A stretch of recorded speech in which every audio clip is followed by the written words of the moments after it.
الشیطان الرجیم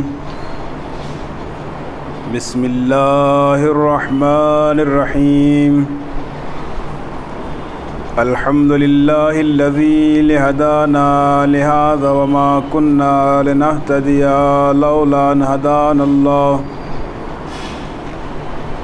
لقد جاءت رسل ربنا بالحق الصلاة والسلام علی رسولہ الثقلین محبوب رب المشرقین والمغربین جد الحسن والحسین مولانا و مولا الثقلین ابی القاسم محمد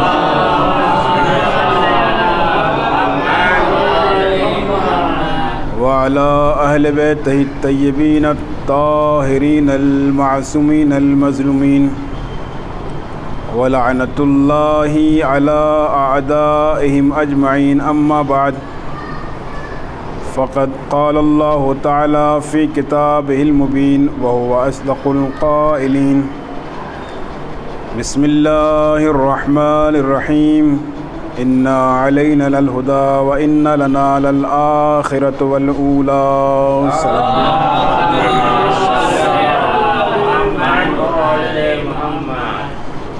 عزیزان محترم، عزاداران سید الشہداء، ماہ محرم کی 3 تاریخ مکمل ہو گئی اور شب چہارم نمودار ہو گئی۔ آپ حضرات کی خدمت میں عشرہ مجالس کے عنوان سے متعلق کل آپ کی خدمت میں بیان کیا تھا کہ انسان کو الہی رہبر کی کیوں ضرورت ہے، اور کیا انسان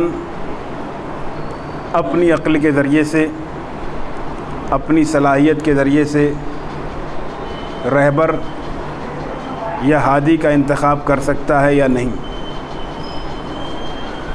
بہت ہی آہستہ آہستہ حالات کو مد نظر رکھتے ہوئے آپ کی خدمت میں کچھ معروضات بہت ہی سادے انداز اور آہستہ سے گفتگو کروں گا۔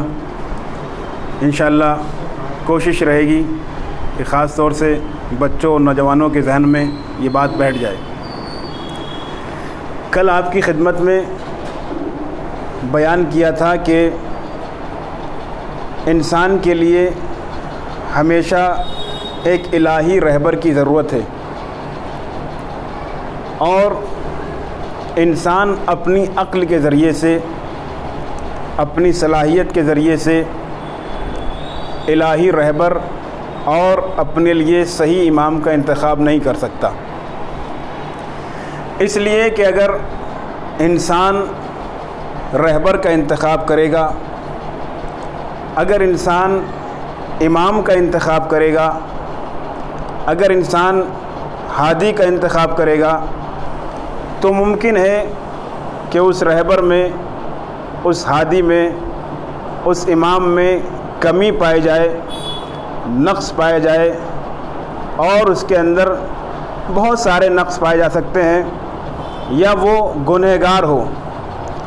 لیکن جب اللہ بندوں کی ہدایت کے لیے رہبر کا انتخاب کرتا ہے، جب اللہ اپنے بندوں کی ہدایت کے لیے امام کا انتخاب کرتا ہے، جب اللہ اپنے بندوں کی ہدایت کے لیے ہادی کا انتخاب کرتا ہے، تو وہ ایسا امام اور رہبر اور ایسا ہادی انتخاب کرتا ہے کہ جس میں کوئی کمی نہیں پائی جاتی ہے، وہ کبھی گناہ انجام نہیں دیتا ہے۔ الہی رہبر ہر مرحلے میں اور ہر کمال منزل کمال پر پہنچا ہوا ہوتا ہے۔ الہی رہبر وہ ہوتا ہے کہ جو کبھی گناہ انجام نہیں دیتا ہے۔ الہی رہبر وہ ہوتا ہے کہ جو شجاعت میں بھی ماہر ہوتا ہے۔ الہی رہبر وہ ہوتا ہے کہ جو قضاوت میں بھی ماہر ہوتا ہے۔ الہی رہبر وہ ہوتا ہے کہ جو علم میں بھی ماہر ہوتا ہے۔ یعنی دنیا کے جتنے بھی کمالات ہیں، منزل کمال پر جو پہنچ جاتا ہے اسے رہبر الہی کہتے ہیں۔ ایک صلوات بھیجیے محمد و آل محمد۔ کیونکہ اگر رہبر میں کمی ہوگی، اگر رہبر ہی گنہگار ہوگا، اگر رہبر ہی گمراہ ہوگا تو وہ پھر امت کو گمراہی سے کیسے نکالے گا؟ اگر رہبر کے پاس ہی علم میں کمی ہوگی تو وہ امت کو جواب کیسے دے گا؟ اگر رہبر ہی بزدل ہوگا تو پھر امت دشمن کا کیسے ڈٹ کر کے مقابلہ کرے گی؟ اگر رہبر کے اندر کمیاں ہوں گی تو پھر امت کے اندر سے کمیاں کیسے پوری ہو سکتی ہیں؟ لہذا ضروری ہے کہ ایک ایسا رہبر ہو کہ جس کے اندر تمام صفات، تمام کمالات پائے جاتے ہوں، جو صفات الہی کا مظہر ہو، یعنی ہر صفت اور تمام کمال کی منزل کمال تک پہنچا ہوا ہو، منزل معراج تک پہنچا ہوا ہو۔ آئیے اللہ نے اپنے نبی کے بعد ایک ایسے رہبر کا انتخاب کیا کہ جو ہر صفت میں منزل کمال پر پہنچا ہوا ہے، وہ علی، وہ ذات علی کہ اگر شجاعت میں دیکھا جائے تو شجاعت ایسی ہے کہ جس کے بارے میں پیغمبر نے فرمایا ضربت علی افضل من عبادت ثقلین، علی کی ایک ضربت ثقلین کی عبادت سے افضل ہے۔ یعنی جنگ احد میں جب مولا کائنات نے جنگ کی ہے تو پیغمبر نے فرمایا کہ علی کی ایک ضربت دنیا و آخرت کی عبادت کرنے والوں سے افضل ہے۔ اگر علی کو آپ قضاوت میں دیکھیں تو علی بہترین قاضی نظر آتے ہیں، علی کو شجاعت میں دیکھیں تو علی بہترین شجاع نظر آتے ہیں، اگر علی کو آپ علم میں دیکھیں تو نہج البلاغہ جیسی کتاب نظر آتی ہے۔ علی ہر منزل کمال کی منزل معراج تک پہنچے ہوئے ہیں۔ ایک صلوات بھیجئے محمد و آل محمد۔ دنیا کی کوئی صفت ایسی نہیں ہے کہ جو مولا کائنات کے اندر نہ پائی جائے، اور یہ صرف علی کے چاہنے والے بیان نہیں کرتے ہیں، بلکہ جو مولا کائنات کو نہیں مانتے ہیں، جو مولا کائنات کو اپنا رہبر نہیں مانتے ہیں، وہ بھی علی کے فضائل بیان کرتے ہیں۔ کوئی بھی کمال ایسا نہیں ہے کہ جو ذات علی میں نہ پائے جائے، اس لیے کہ رہبر وہی ہوگا کہ جس کے اندر ہر کمال پائے جائیں، رہبر وہی ہوگا کہ جو شجاع ہو، رہبر وہی ہوگا جو بہترین قاضی ہو، رہبر وہی ہوگا کہ جو علم میں ماہر ہو، رہبر وہی ہوگا کہ جس کے پاس کسی چیز میں کمی نہ ہو، رہبر وہی ہوگا کہ جو معصوم ہو۔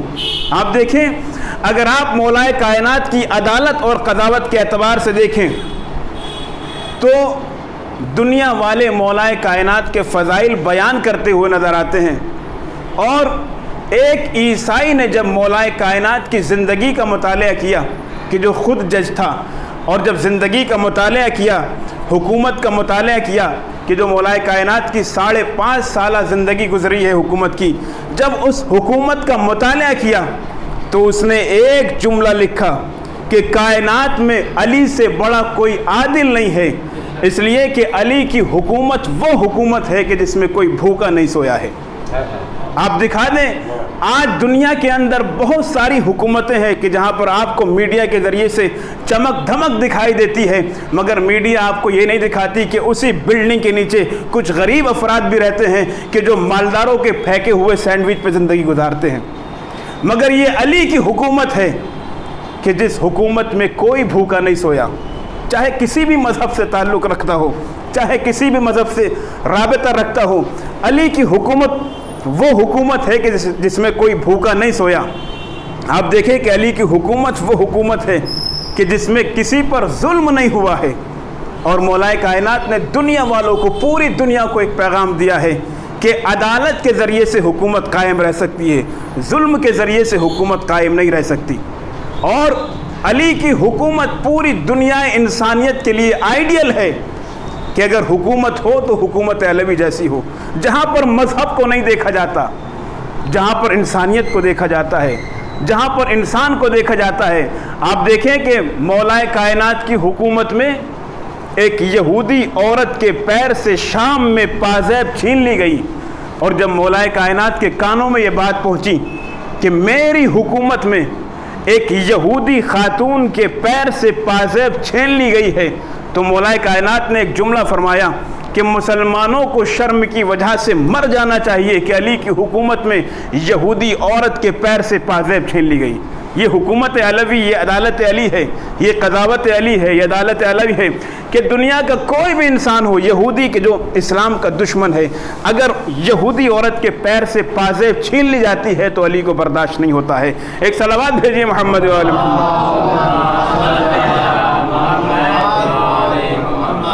اس لیے کہ ہر صفت مولا کائنات کے اندر پائی جاتی ہے، جیسی قضاوت، جیسا فیصلہ، جیسی عدالت مولا کائنات نے قائم کی ہے، دنیا میں کوئی ایسی عدالت قائم نہ کر سکا۔ جیسے فیصلے مولا کائنات نے سنائے ہیں، دنیا میں کوئی ایسا فیصلہ نہ سنا سکا۔ آپ دیکھیں کہ مولا کائنات عدالت کی تعریف بیان کرتے ہوئے فرماتے ہیں کہ 6 چیزیں اچھی ہیں، 6 چیزیں اچھی ہیں، مگر ان 6 چیزوں کے ساتھ 6 چیزیں اور پائے جائیں تو بہت اچھی ہیں۔ کیا فرمایا کہ عدل اچھی چیز ہے، صبر اچھی چیز ہے، صبر، عدل، صبر، تقوی اچھی چیز ہے، سخاوت اچھی چیز ہے، توبہ اچھی چیز ہے، حیا اچھی چیز ہے۔ فرمایا کہ 6 چیزیں اچھی ہیں، عدل، صبر، تقوی، سخاوت، توبہ اور حیا۔ لیکن مولا نے فرمایا کہ اگر ان 6 چیزوں کے ساتھ 6 چیزیں اور مل جائیں تو بہت اچھی ہیں۔ فرمایا کہ عدل اچھی چیز ہے، انصاف اچھی چیز ہے، مگر عدالت اگر حاکموں، منسٹروں اور وزیروں میں پائے جائے تو بہت اچھی چیز ہے۔ فرمایا کہ صبر اچھی چیز ہے، مگر صبر غریبوں میں پائے جائے تو بہت اچھی چیز ہے۔ فرمایا تقوی اچھی چیز ہے، مگر تقوی عالموں میں پائے جائے تو بہت اچھی چیز ہے۔ فرمایا سخاوت اچھی چیز ہے، مگر مالداروں میں پائے جائے تو بہت اچھی چیز ہے۔ توبہ اچھی چیز ہے، لیکن جوانوں میں پائے جائے تو بہت اچھی چیز ہے۔ حیا اچھی چیز ہے، لیکن عورتوں میں پائے جائے تو بہت اچھی چیز ہے۔ ایک صلوات بھیجیے محمد و آل محمد۔ مولا علی نے فرمایا کہ 6 چیزیں اچھی ہیں، مگر ان 6 چیزوں کے ساتھ 6 چیزیں اور پائے جائے تو بہت اچھی ہیں۔ عدل اچھی چیز ہے، لیکن حاکم میں پائے جائے تو بہت اچھی چیز ہے۔ صبر اچھی چیز ہے، غریبوں میں پائے جائے تو بہت اچھی چیز ہے۔ اس کے بعد فرماتے ہیں کہ عادل ہو لیکن صبر کرنے والا نہ ہو تو اس بادل کی طرح ہے کہ جس میں پانی نہ ہو۔ غریب ہو لیکن صبر کرنے والا نہ ہو تو اس چراغ کی طرح ہے کہ جس میں نور نہ ہو۔ عالم ہو لیکن متقی نہ ہو تو اس درخت کی طرح ہے کہ جس میں پھل نہ ہو۔ مالدار ہو لیکن سخاوت اس کے اندر نہ پائی جائے، مالدار ہو لیکن راہ خدا میں پیسہ خرچ کرنے والا نہ ہو تو اس کھیت کی طرح ہے کہ جس میں کھیتی نہ ہو۔ جوان ہو لیکن توبہ کرنے والا نہ ہو تو اس نہر کی طرح ہے کہ جس میں پانی نہ ہو۔ عورت ہو لیکن باحیا نہ ہو تو اس کھانے کی طرح ہے کہ جس میں نمک نہ ہو۔ ایک صلوات بھیجیے محمد والے۔ یہ مولا کائنات کے بہترین سنہری الفاظ ہیں، یہ مولا کائنات کے بہترین الفاظ ہیں کہ جن کو سنہری الفاظ سے لکھا جائے۔ ہاں عزیزو، ایک ایک جملہ قابل غور ہے کہ حاکم ہو لیکن اگر انصاف کرنے والا نہیں ہے تو اس بادل کی طرح ہے کہ جس میں پانی نہ ہو، یعنی اگر بادل کے اندر پانی نہ ہو تو پھر بادل کا کوئی فائدہ نہیں ہے۔ غریب ہو لیکن صبر کرنے والا نہ ہو تو اس چراغ کی طرح ہے کہ جس میں نور نہ ہو، یعنی اگر چراغ میں نور نہ ہو تو پھر چراغ کا کوئی فائدہ نہیں ہے۔ اسی طریقے سے متقی ہو لیکن عالم ہو لیکن متقی نہ ہو تو اس درخت کی طرح ہے کہ جس میں پھل نہ ہو، کیونکہ اگر درخت کے اوپر پھل نہ ہو تو پھر درخت کا کوئی فائدہ نہیں ہے۔ اس کے بعد فرمایا کہ مالدار ہو لیکن سخی نہ ہو، پیسہ خرچ کرنے والا نہ ہو تو اس کھیت کی طرح ہے کہ جس میں کھیتی نہ ہو۔ عزیزو، یہ قابل غور بات ہے۔ مولا کائنات عدالت علی اور مولا کائنات عدالت کی تعریف بیان کر رہے ہیں، اور صرف مولا کائنات عدالت کی تعریف بیان نہیں کر رہے ہیں بلکہ مولا کائنات نے پریکٹیکل کر کے دکھایا ہے اپنی حکومت میں، عملی جامہ پہنایا عدالت کو اور دنیا والوں کو پیغام دیا کہ عدالت کسے کہتے ہیں۔ یعنی ہر علم میں، ہر کمال میں علی منزل معراج پر پہنچے ہوئے ہیں۔ آپ دیکھیں کہ جب انسان حکومت میں کسی عہدے پر فائز ہو جاتا ہے تو اس کے لیے بہت سخت ہوتا ہے عدالت سے کام لینا، اور لوگ سورس لگاتے ہیں، سفارش کرتے ہیں، چاہتے ہوئے بھی عدالت سے کام نہیں لیتا ہے۔ یا دوسرے افراد وہ ہوتے ہیں کہ جب وہ کسی منصب پر پہنچ جاتے ہیں، کسی عہدے پر پہنچ جاتے ہیں، تو پھر وہ جو اپنے ہوتے ہیں انہی کے اوپر دولت خرچ کی جاتی ہے، انہی کو نوکریاں دی جاتی ہیں، انہی کے اوپر پیسہ خرچ کیا جاتا ہے، انہی کی سفارش کی جاتی ہے۔ مگر مولا کائنات کا زمانہ بھی وہی زمانہ ہے، حکومت کا زمانہ ہے۔ جناب عقیل جو مولا کائنات کے بھائی ہیں، مشہور واقعہ ہے، مولا کائنات کی خدمت میں آتے ہیں، نابینا ہیں، اور آنے کے بعد سے کہتے ہیں کہ یا علی میرا خرچ نہیں چل پاتا ہے، کتنا بہتر ہو کہ آپ بیت المال سے مجھے کچھ زیادہ حصہ دے دیں۔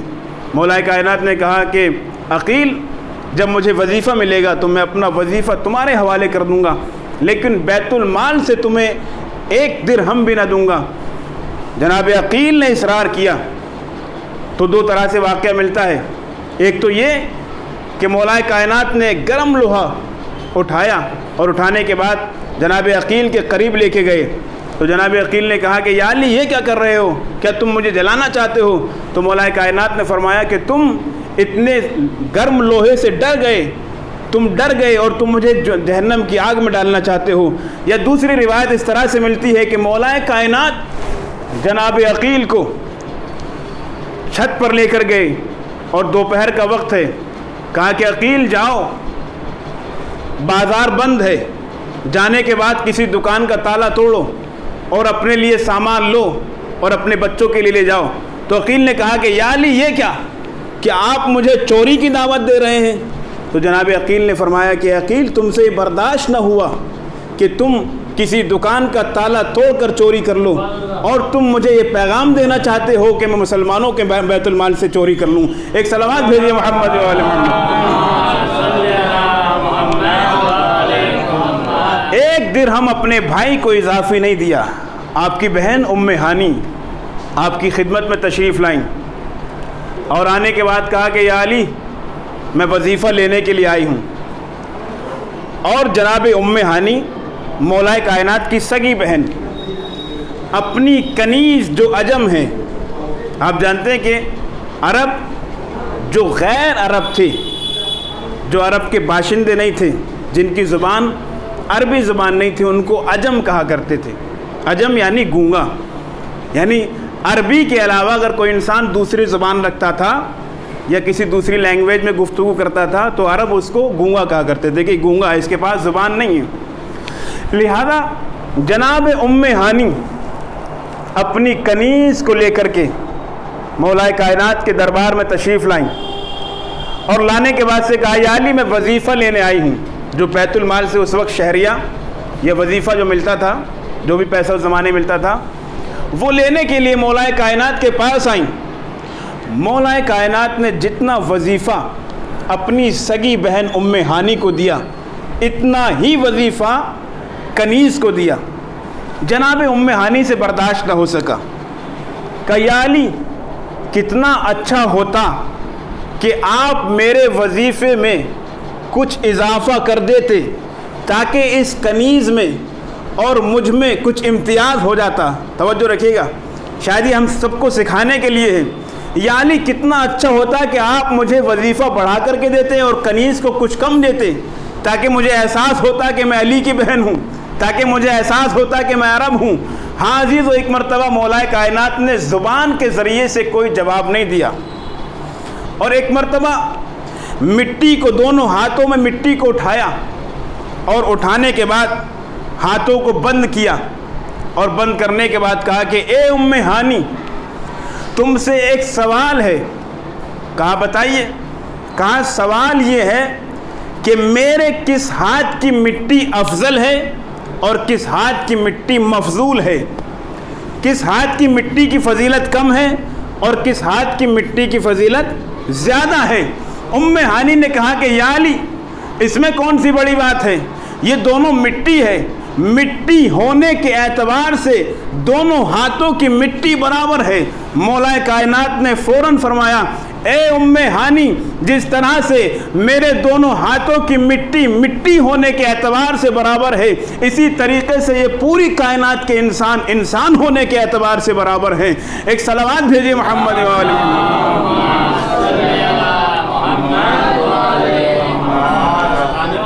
اور اس کے بعد مولا کائنات نے ایک پیغام دیا، اے ام عانی ٹھہر جاؤ، اگر چاہتی ہو منزلت چاہتی ہو، شرافت چاہتی ہو، اللہ سے قریب ہونا چاہتی ہو، انا اکرمکم عند اللہ اتقاکم، آگاہ ہو جاؤ کہ اللہ کے نزدیک وہ ہے جو جتنا زیادہ متقی پرہیزگار ہوگا وہ اتنا ہی اللہ کے نزدیک ہوگا۔ ایک صلوات بھیجیے محمد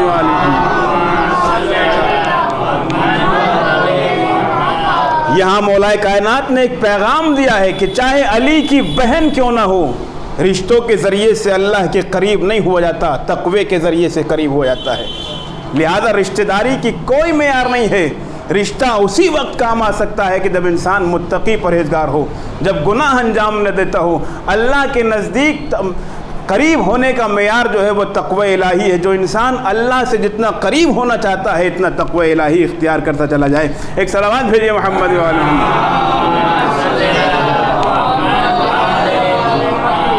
یہ مولا کائنات کی ذات ہیں کہ جنہوں نے ایک لمحے کے لیے بھی دامن عدالت کو نہیں چھوڑا ہے۔ آپ دیکھیں کہ جب انسان کسی منصب پر فائز ہوتا ہے تو اس سے سفارش کی جاتی ہے یا اس کو فورس کیا جاتا ہے کہ آپ جو ہے فلاں کام فلاں صاحب کے لیے کام انجام دے دیں، فلاں صاحب کو نوکری دے دیں، فلاں صاحب کو یہ کر دیں۔ یہی حالات مولا کائنات کے زمانے میں بھی تھے۔ زمانے بدل جاتے ہیں مگر انسانوں کے مزاج ہر زمانے میں ہر طرح کے لوگ پائے جاتے ہیں۔ مولا کائنات حکومت میں حاکم بنے ہوئے ہیں اور کچھ بزرگ صحابہ آئے اور آنے کے بعد کہا کہ یا علی کتنا اچھا ہوتا کہ آپ ہمیں کچھ وظیفہ بڑھا کر کے دیتے۔ مولا نے کہا کہ کیوں، کیا وجہ ہے، تمہارے اندر کون سی ایسی صفت ہے کہ جس کی وجہ سے میں تمہیں وظیفہ بڑھا کے دوں؟ کہا یا علی ہم رسول اللہ سے زیادہ قریب ہیں۔ کہا یا علی ہم نے جنگوں میں شرکت کی ہے۔ ایک مرتبہ مولا کائنات نے کہا کہ یہ بتاؤ کہ تم رسول اللہ سے زیادہ قریب ہو یا میں رسول اللہ سے زیادہ قریب ہوں؟ کہا یا علی آپ زیادہ قریب ہیں۔ کہا کہ تم نے زیادہ جنگوں میں شرکت کی ہے یا میں نے زیادہ جنگوں میں شرکت کی ہے؟ کہا یا علی آپ نے زیادہ شرکت کی ہے۔ تو ایک مرتبہ مولا کائنات نے ایک مزدور کی طرف دیکھا کہ جو دھوپ میں محنت کر رہا تھا۔ مولا کائنات نے فرمایا قسم ہے اس ذات کی کہ جس کے قبضے قدرت میں میری جان ہے، جتنا وظیفہ علی اس مزدور کو دیتا ہے اتنا وظیفہ اپنے پاس رکھتا ہے۔ ایک صلوات بھیجیے محمد وعلی محمد۔ یہ مولا کائنات کی قضاوت ہے، کیونکہ جب رہبر الہی ہوگا، جب اللہ کی طرف سے نمائندہ ہوگا، جب اللہ کی طرف سے انتخاب کردہ ہادی ہوگا تو پھر وہ عدالت سے کام لے گا، وہ تمام انسانوں کے ساتھ مساوت سے کام لے گا، کسی کے اوپر ظلم نہیں ہو سکتا۔ یہ خدا کا مقصد تھا حاکم بنانے کا کہ تاکہ سماج کے اندر عدالت قائم ہو جائے، تاکہ معاشرے میں عدالت قائم ہو جائے، تاکہ معاشرے میں انصاف قائم ہو جائے، کسی کے اوپر ظلم نہ ہو۔ آپ دیکھیں کہ مولا کائنات کتنے عدالت سے کام لے رہے ہیں۔ رات کی تاریکی ہے، واقعی اگر غور کرے انسان تو ہم نہ جانے چھوٹے چھوٹے کتنے گناہ انجام دیتے ہیں۔ حاکم ہیں، رات کی تاریکی ہے۔ ایک صلوات بھیجیے محمد علیہ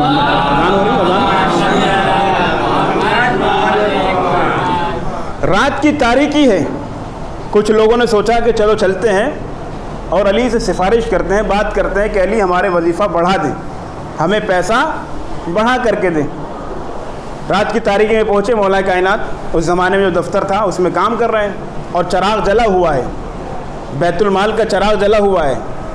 قابل غور بات ہے، جیسے ہی یہ لوگ داخل ہوئے مولا کائنات نے ایک عجیب سوال کیا جو تاریخ انسانیت کو درس دیتا ہے، جو حکومت کو درس دیتا ہے کہ عدالت کسے کہتے ہیں۔ مولا کائنات نے ایک سوال کیا، کہا کہ یہ بتاؤ کہ مسلمانوں کے امور کے لیے آئے ہو یا اپنے ذاتی کام کے لیے آئے ہو، اپنے پرسنل کام کے لیے آئے ہو؟ یہ بہت عجیب سوال ہے۔ تاریخ نے لکھا کہ مولا کائنات نے ان سے سوال کیا کہ یہ بتاؤ کہ مسلمانوں کے امور میں بات کرنے کے لیے آئے ہو یا اپنے پرسنل اور ذاتی کام کے لیے آئے ہو؟ کہ علی ذاتی اور پرسنل کام کے لیے آئے ہیں۔ تاریخ نے لکھا کہ علی نے ایک چراغ بجھایا اور ایک چراغ جلایا۔ اب اس کے بعد یہ حیرت زدہ ہو گئے کہ علی نے یہ کیا کیا کہ ایک چراغ تو بجھا دیا اور ایک چراغ جلا دیا۔ علی نے فرمایا کہ یہ بیت المال کا چراغ تھا، کیونکہ میں بیت المال کا چراغ جل رہا تھا، میں مسلمانوں کے امور کا کام انجام دے رہا تھا، لہٰذا میں نے بیت المال کا چراغ جلایا ہوا تھا، لیکن تم پرسنل کام سے آئے ہو، ذاتی کام سے آئے ہو، لہٰذا علی اپنے پیسے کا تیل جلا رہا ہے۔ توجہ رکھیے گا دانی محترم، علی اپنے پیسے کے تیل کا چراغ جلا رہا ہے۔ اب آنے والا سمجھ گیا کہ جب علی کو یہ برداشت نہیں ہے کہ بیت المال کے چراغ میں انسان ذاتی بات کرے، تو علی ہمیں کیسے اضافہ بڑھا سکتا ہے؟ ایک صلوات بھیجئے محمد و آل محمد۔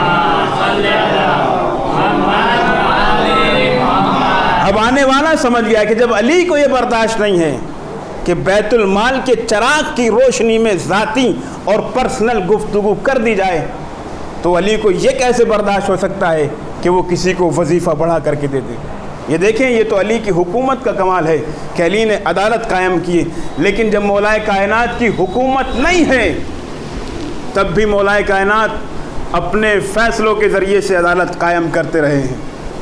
آپ دیکھیں کہ سامنے والا حاکم بن تو گیا، مگر جب بھی مشکل پیش آتی ہے مشکل کشا کو بلایا جاتا ہے، جب بھی کوئی مسئلہ پھنستا ہے تو علی کی طرف رجوع کی جاتی ہے۔ عربی میں ایک مقولہ ہے، کل شیء یرجع الی اصلہ، ہر چیز اپنی اصل کی طرف پلٹتی ہے۔ جب انسان پھنستا ہے تو مشکل کشا کی طرف رجوع کرتا ہے۔ خلیفہ ثانی کا زمانہ ہے، ایک شخص آیا، چہرے کے اوپر نور، پیشانی پہ سجدے کا نشان، ہاتھ میں تسبیح، زبان کے اوپر الحمدللہ سبحان اللہ کی تسبیح و تحلیل، بڑا نمازی پرہیزگار، متقی پرہیزگار، ظاہر میں بہت بڑا عابد، اور آنے کے بعد دربار میں کہتا ہے کہ میں بغیر ذبیحے کا گوشت کھاتا ہوں۔ آپ جانتے ہیں کہ ذبیحہ اسے کہتے ہیں کہ جو اللہ کے نام پر ذبح کیا گیا ہو، باقاعدہ جسے شرعی اعتبار سے ذبح کرتے ہیں۔ کہتا ہے کہ میں بغیر ذبیحے کا گوشت کھاتا ہوں، ایسی چیز کو رہبر مانتا ہوں جو نہ چلنا جانتی ہے نہ بولنا جانتی ہے، فتنے کو دوست رکھتا ہوں، بغیر دیکھے گواہی دیتا ہوں۔ اب جیسے ہی یہ چاروں باتیں خلیفہ کے کان میں پہنچیں، اب بڑا پریشان کہ یہ انسان ظاہری اعتبار سے تو بڑا نمازی، بڑا عابد، بڑا متقی پرہیزگار، حاجی نمازی لگ رہا ہے، مگر اس کی باتوں سے یہ کافر لگ رہا ہے۔ اور جب کشمکش میں پڑ گئے تو فیصلہ سنا دیا گیا کہ یہ کافر ہے، اسے قتل کر دیا جائے۔ وہاں سے جناب سلمان کا گزر ہو رہا ہے۔ جناب سلمان نے پوچھا کہ کیا ماجرا ہے؟ کہا ماجرا یہ ہے کہ یہ شخص جو ہے کہ جو ظاہری اعتبار سے مسلمان نظر آ رہا ہے، ظاہری اعتبار سے عابد نظر آ رہا ہے، ظاہری اعتبار سے متقی پرہیزگار نظر آ رہا ہے، مگر اس کی باتوں سے یہ کافر نظر آ رہا ہے۔ کہا مسئلہ کیا ہے؟ کہا یہ کہتا ہے کہ میں بغیر ذبیحے کا گوشت کھاتا ہوں، ایسی چیز کو رہبر مانتا ہوں جو نہ چلنا جانتی ہے نہ بولنا جانتی ہے، توجہ سنیے گا، فتنے کو دوست رکھتا ہوں، بغیر دیکھے گواہی دیتا ہوں۔ جناب سلمان نے کہا کہ تم کیا کہتے ہو؟ کہا ہم کہتے ہیں یہ کافر ہے، اسے قتل کر دیا جائے۔ جناب سلمان نے کہا کہ کفر اور ایمان کا فیصلہ تب ہوگا پہلے کل ایمان آ جائے۔ مولا کائنات تشریف لائے، کہا کہ کیا مسئلہ ہے، کیا ماجرا ہے؟ کہا یا علی یہ کہتا ہے کہ میں بغیر ذبیحے کا گوشت کھاتا ہوں، ایسی چیز کو رہبر مانتا ہوں جو نہ چلنا جانتی ہے نہ بولنا جانتی ہے، فتنے کو دوست رکھتا ہوں، بغیر دیکھے گواہی دیتا ہوں۔ مولا نے فرمایا کہ تم کیا کہتے ہو؟ کہا کہ میں کہتا ہوں یہ کافر ہے۔ علی نے فرمایا میں کہتا ہوں یہ مومن ہے۔ ایک مرتبہ سامنے والا چکرا گیا، کہا یا علی یہ کیا مسئلہ ہے؟ یہ تو کہتا ہے میں بغیر ذبیحے کا گوشت کھاتا ہوں، ایسی چیز کو رہبر مانتا ہوں جو نہ چلنا جانتی ہے نہ بولنا جانتی ہے، فتنے کو دوست رکھتا ہوں، بغیر دیکھے گواہی دیتا ہوں۔ علی نے کہا کہ میں کہتا ہوں یہ مومن ہے، اس لیے کہ میں کل ایمان ہوں، میں جس کو مومن کہہ دوں وہ مومن ہوتا ہے، اور میرے پاس دلیل ہے۔ یا علی یہ بغیر ذبیحے کا گوشت کھاتا ہے۔ علی نے فرمایا یہ بتا کہ تو نے مچھلی کا گوشت نہیں کھایا، یا علی یہ کہتا ہے میں ایسی چیز کو رہبر مانتا ہوں جو نہ چلنا جانتی ہے نہ بولنا جانتی ہے. علی نے فرمایا یہ بتا کہ تو قرآن کو رہبر نہیں مانتا جو نہ چلنا جانتا ہے نہ بولنا جانتا ہے. کہا یا علی یہ کہتا ہے میں فتنے کو دوست رکھتا ہوں کہ قرآن کہتا ہے انما اموالکم و اولادکم فتنہ, تمہارا مال اور تمہاری اولاد فتنہ ہے. تم مال کو بھی دوست رکھتے ہو, تم اولاد کو بھی دوست رکھتے ہو. کہ یا علی یہ کہتا ہے میں بغیر دیکھے گواہی دیتا ہوں. کہ یہ بتا تو نے کبھی خدا کو دیکھا ہے کہ جو اس کے وحدہ لا شریک ہونے کی گواہی دیتا ہے؟ ایک صلوات بھیجیے محمد و آل محمد.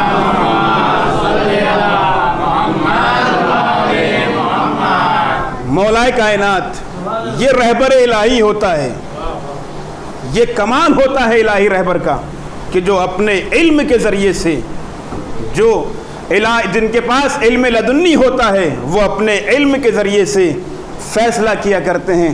اور عزیزان محترم یہاں پر میں جملہ پڑھتا ہوں کہ علی کی ذات وہ ذات ہے کہ جب علی کے فیصلے کے بغیر انسان کا ایمان ثابت نہیں ہوتا ہے تو علی کی محبت کے بغیر انسان کا ایمان کہاں سے ثابت ہو سکتا ہے؟ ایک صلوات بھیجیے محمد و آل محمد.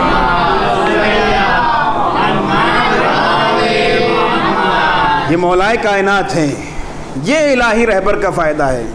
اس لیے کہ جس کو ہم رہبر بناتے ہیں, جس کو ہم نمائندہ بناتے ہیں, جس کو ہم ہادی انتخاب کرتے ہیں, اس کے یہاں پر کمیاں پائی جاتی ہیں, وہ گنہگار ہوتا ہے, اس کے یہاں پر علم کی کمی ہوتی ہے, اس کے یہاں پر تقوی کی کمی ہوتی ہے, اس کے یہاں پر عمل کی کمی ہوتی ہے. مگر جس کو اللہ انتخاب کرتا ہے اللہ معصوم قرار دیتا ہے, اللہ اس کو معصوم بناتا ہے, اللہ اس کو صاحب تقوی بناتا ہے, اللہ اس کو صاحب عزت بناتا ہے. اس لیے کہ اللہ جانتا ہے, اللہ ظاہر کو بھی جانتا ہے, اللہ باطن کو بھی جانتا ہے. ہم انسان کو صرف ظاہری اعتبار سے دیکھتے ہیں مگر خدا باطنی اعتبار سے دیکھتا ہے. لہذا اللہ نے ذمہ داری لی, ان علینا للہدی, بے شک ہدایت کی ذمہ داری ہمارے اوپر ہے. ہم ہیں جس کو ہم ہادی بنائیں گے, وہ ہادی ہوگا, وہ لوگوں کی ہدایت کرے گا. ایک صلوات بھیجیے محمد.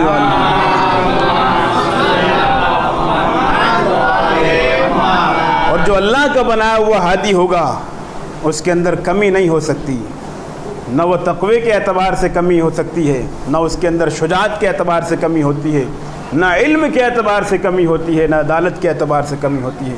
یعنی کوئی بھی ایسی چیز کہ جو کمی ہو وہ معصوم کے اندر نہیں پائی جاتی. معصوم کمال کی منزل معراج تک پہنچا ہوا ہوتا ہے.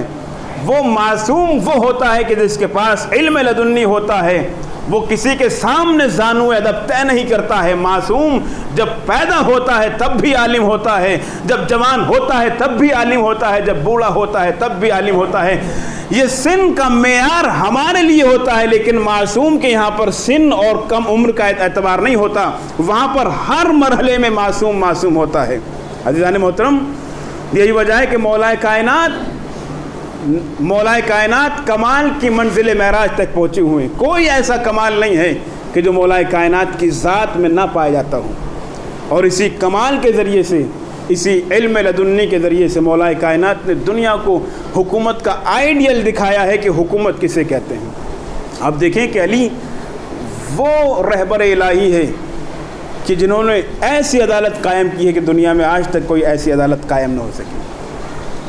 علی وہ حاکم ہیں کہ جو لوگوں کے بھی امام ہیں, جو جنات کے بھی امام ہیں, کائنات کی ہر مخلوق کے امام ہیں. امام جو ہوتا ہے وہ صرف انسانوں کا امام نہیں ہوتا بلکہ پوری کائنات کا امام ہوتا ہے. امام ایسا نہیں ہے کہ صرف انسانوں کے ساتھ عدالت سے قائم لیتا ہے, عدالت سے کام لیتا ہے, بلکہ جانوروں کے ساتھ بھی عدالت سے کام لیتا ہے. آپ دیکھیں مشہور واقعہ ہے مولا کائنات کا کہ مولا کائنات مسجد کوفہ میں بیٹھے ہوئے ہیں, دیکھا کہ ایک چیونٹی ہے, چیونٹی کے منہ میں ایک چھوٹا سا دانہ ہے, ذرہ. جناب عبداللہ ابن عباس جو آپ کے چچا کے بیٹے ہیں, مولا کائنات نے سوال کیا, اے عبداللہ یہ بتاؤ کہ جو چیونٹی کے منہ میں چھوٹا سا دانہ ذرہ ہے اس کی کیا حیثیت ہے, کیا وقت ہے؟ جناب عبداللہ ابن عباس نے کہا کہ اے عبداللہ ابن عباس نے کہا یا علی اس کی کوئی حیثیت نہیں ہے, اس کی کوئی وقت نہیں ہے.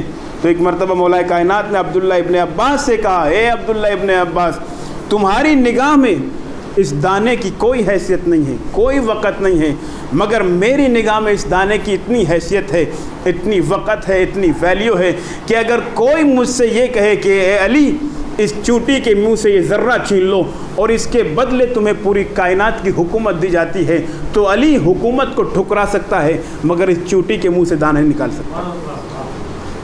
یہ رہبر الہی کا فائدہ ہے کہ رہبر الہی صرف انسانوں کا امام نہیں ہوتا بلکہ جانوروں کا بھی امام ہوتا ہے۔ رہبر الہی صرف انسانوں کے ساتھ عدل سے کام نہیں لیتا بلکہ جانوروں کے ساتھ بھی عدالت سے کام لیتا ہے۔ ہاں عزیزو، یہ مولا کائنات کی عدالت ہے کہ جہاں پر مولا کائنات کو یہ بھی برداشت نہیں ہے کہ وہ چیوٹی کے منہ سے دانہ نکال سکے۔ میں کہوں گا یا علی، آپ کو یہ برداشت نہیں ہے کہ آپ چیوٹی کے منہ سے دانہ نکال سکیں، مگر آئیے کربلا کے میدان میں آپ کے 3 دن کے بھوکے پیاسے بیٹے حسین کو کربلا میں ذبح کر دیا گیا۔ یا علی، آپ کو یہ برداشت نہ ہوا کہ آپ چوٹی کے منہ سے دانہ نکال سکیں، مگر اسی سرزمین کربلا پر ساقی کوثر کا بیٹا 6 مہینے کے بیٹے کے لیے پانی مانگ رہا ہے۔ اور یہ منظر، یہ موقع اتنا سخت تھا حسین کے لیے کہ امام حسین نے علی اکبر کی لاش اٹھائی مگر اپنے شیعوں کو یاد نہیں کیا، قاسم کی لاش کو اٹھایا اپنے شیعوں کو یاد نہیں کیا، اونو محمد کی لاش اٹھائی مگر شیعوں کو یاد نہیں کیا، مگر جس وقت حسین اپنے 6 مہینے علی اصغر کے لیے پانی مانگ رہے ہیں تو اپنے شیعوں سے مخاطب ہو کے کہتے ہیں، شیعوں، اے میرے شیعوں، کاش کہ تم کربلا کے میدان میں ہوتے تو دیکھتے کہ میں علی اصغر کے لیے کیسے پانی مانگ رہا ہوں۔ جزاکم اللہ، جزاکم اللہ۔ خدا آپ کی گریہ کی آواز پر رحمت نازل فرمائے۔ مولا کوئی غم نہ دے آپ کو سوائے مظلوم کربلا کے، مولا کوئی غم نہ دے آپ کو سوائے غم اہل بیت کے۔ ہاں دادارو، آج 3 محرم ہو چکی ہے، کل امام حسین علیہ السلام میدان کربلا میں وارد ہو گئے ہیں، کربلا کی سرزمین پر پہنچ گئے ہیں۔ ہاں دادارو، جب سرزمین کربلا پر امام حسین علیہ السلام پہنچے ہیں تو ہر 1000 قافلے کو لے کر کے امام حسین علیہ السلام کو روکنے کے لیے سرزمین کربلا پر پہنچا ہے۔ امام حسین علیہ السلام نے دیکھا کہ ہر کا قافلہ بہت پیاسا ہے، شدت سے پیاس لگی ہوئی ہے۔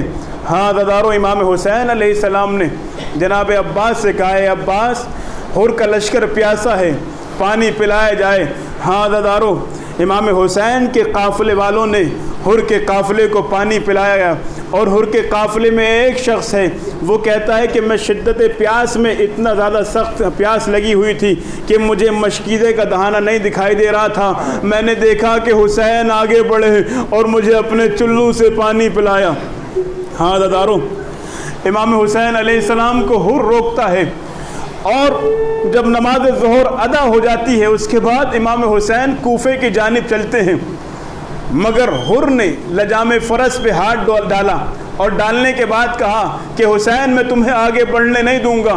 ایک مرتبہ امام حسین علیہ السلام نے ایک جملہ کہا، اے ہر، تیری ماں تیرے ماتم میں بیٹھے۔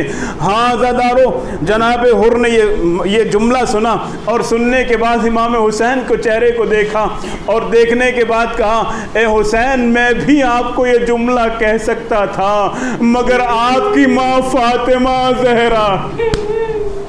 جزاکم اللہ، جزاکم اللہ۔ مولا کوئی غم نہ دے سوائے مظلوم کربلا کے۔ اے مولا، میں بھی آپ کو یہ جملہ کہہ سکتا تھا مگر آپ کی ماں فاطمہ زہرا ہے۔ ہاں دادارو، یہ ہر ہے کہ جہاں پر ایمان کی شمع جلی ہوئی ہے، یہی وجہ ہے کہ اللہ نے جناب ہر کو ہدایت دی، اے ہر، تو فاطمہ کا احترام کرتا ہے لہذا ہم تمہیں جنتی قرار دیں گے۔ ہاں دادارو، یہ 2 محرم سے ایک مرتبہ 9 محرم پہنچ جاتی ہے اور شب عاشور ہے کہ جناب ہر رات کی تاریکی میں سر و گردہ ٹہل رہے ہیں۔ ایک مرتبہ بیٹا آگے بڑھتا ہے، کہا، بابا جان کیا ہوا، کیوں پریشان ہو؟ ایک مرتبہ ہر کہتا ہے، اے بیٹے، تمہیں کوئی آواز آ رہی ہے؟